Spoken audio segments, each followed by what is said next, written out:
ഇപ്പോൾ തദ്ദേശ തെരഞ്ഞെടുപ്പിലെ ഒന്നാം ഘട്ടത്തിന്റെ അന്തിമ വോട്ടിംഗ് കണക്കുകൾ പുറത്തു വന്നിരിക്കുകയാണ്. പോളിംഗ് കഴിഞ്ഞ തവണത്തേക്കാൾ കുറവാണ്.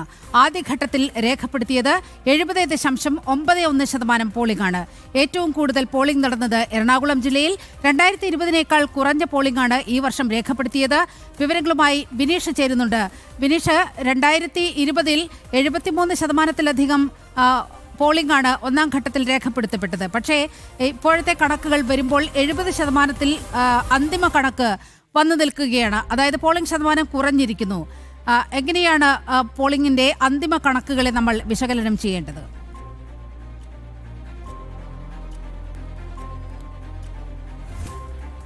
ഈ തിരുവനന്തപുരം മുതൽ എറണാകുളം വരെ ഉള്ള ജില്ലകളിൽ കഴിഞ്ഞ ദിവസം നടന്ന തിരഞ്ഞെടുപ്പിന്റെ അന്തിമ കണക്കുകളാണ് പുറത്തു വരുന്നത്. എത്ര വോട്ടർമാർ വോട്ട് ചെയ്തു എന്ന കണക്കുകൾ പരിശോധിക്കുമ്പോൾ കൃത്യമായ വിവരങ്ങൾ തെരഞ്ഞെടുപ്പ് കമ്മീഷൻ തന്നെ നൽകുന്നത്.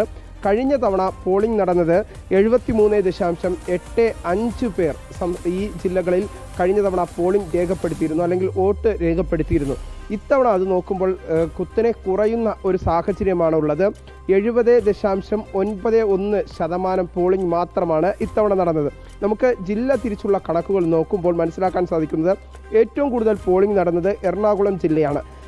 ഏറ്റവും കുറഞ്ഞ പോളിംഗ് നടന്നത് പത്തനംതിട്ട ജില്ലയാണ്. തിരുവനന്തപുരം ജില്ലയിൽ 67.47% പോളിംഗ് നടന്നു.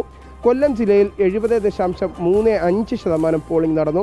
പത്തനംതിട്ടയിൽ 66.78% പോളിംഗ് നടന്നു. ആലപ്പുഴയിൽ 73.80 പോളിംഗ് നടന്നു. ഒപ്പം തന്നെ എടുത്തു പറയേണ്ടത് കോട്ടയം ജില്ലയിൽ 70.86% പോളിംഗ് നടന്നത്.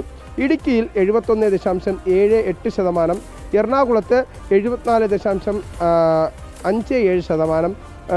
പൂർണ്ണമായും ഈ ജില്ലകൾ പൂർണ്ണമായി പരിശോധിക്കുമ്പോൾ നമുക്ക് മനസ്സിലാക്കാൻ സാധിക്കുന്നത് 70.91%. അത് കഴിഞ്ഞ വർഷത്തെക്കാട്ടിയും ഏകദേശം 2% കുറവ് കൃത്യമായി തന്നെ വരുന്നു എന്നതാണ് പ്രധാനപ്പെട്ട കാര്യം. വോട്ടിംഗ് ചെയ്യുന്നവരുടെ എണ്ണത്തിൽ സംസ്ഥാനത്ത് കുറവ് വരുന്നു എന്ന് സംബന്ധിച്ചുള്ള കണക്കുകൾ തന്നെയാണ് ഈ തദ്ദേശ സ്വയംഭരണ തെരഞ്ഞെടുപ്പിൻ്റെ പെർസെൻറ്റേജുകൾ നോക്കുമ്പോൾ മനസ്സിലാക്കാൻ സാധിക്കുന്നത്. എന്തായിരുന്നാലും ഒപ്പം എടുത്തു പറയേണ്ട കാര്യം, തദ്ദേശ തെരഞ്ഞെടുപ്പ് തിരുവനന്തപുരം ജില്ലയുടെ കണക്ക് അത് വേർതിരിച്ച് തന്നെ തെരഞ്ഞെടുപ്പ് കമ്മീഷൻ നൽകിയിട്ടുണ്ട്. കോർപ്പറേഷനിൽ തിരുവനന്തപുരം ജില്ലയിലെ കോർപ്പറേഷനിൽ തിരുവനന്തപുരം നഗരസഭയിൽ നടന്നത് 58.29% പോളിംഗ് ആണ് രേഖപ്പെടുത്തിയത്. ഒപ്പം തന്നെ മുനിസിപ്പാലിറ്റി നെയ്യാറ്റിൻകര മുനിസിപ്പാലിറ്റിയിൽ കൂടുതൽ പോളിംഗ്, കഴിഞ്ഞ വർഷത്തെക്കാട്ടും കൂടുതൽ പോളിംഗ് ആണ് നെയ്യാറ്റിൻകര മുനിസിപ്പാലിറ്റിയിൽ നടന്നത്. 70.48% പോളിംഗ് നടന്നത്.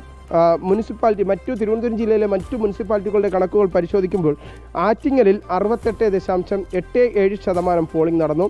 നെടുമങ്ങാട് മുനിസിപ്പാലിറ്റിയിൽ 70.28% പോളിംഗ് നടന്നു.